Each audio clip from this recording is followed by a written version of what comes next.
At 6:02, down to an incredible survival story. A private jet crashes during takeoff, then burst into flames, but all 21 people managed to get out alive. The plane crashed just north of the Houston Executive Airport in Waller County. Michelle Choi is there live for us this morning. Michelle, good morning. What's the latest?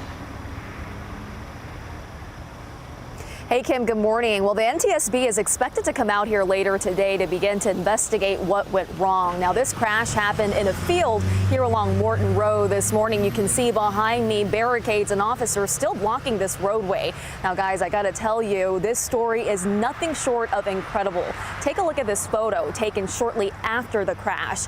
In it, you can see the passengers safe back inside Houston Executive Airport, still wearing Astros gear. That's because they were headed to Boston for the playoff game when the plane crashed.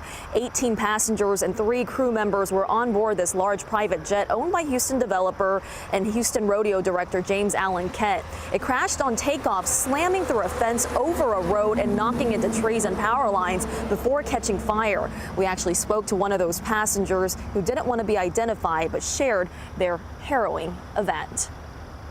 Going down the runway, and all of a sudden they slammed on the brakes. Things were flying around, and when it finally came to a stop, they just told us to get out, and we unbuckled ourselves and ran because we thought it was going to explode. It was already on fire before we got out of it.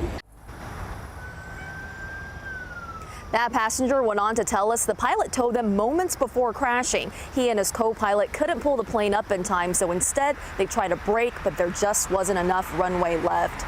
Now, as you saw, this was no small aircraft. In fact, this plane used to be an airliner, so it had extra safety equipment, including exit slides, which I'm told did deploy, likely saving precious time in a moment where every second counts.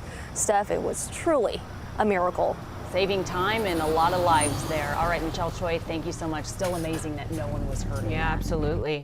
And for more on this incredible story, head over to KHOU.com. You can read more about the crash, as well as the plane's owner, Allen Kent, and his connections to the rodeo, the Children's Museum, and other local charities. Time now.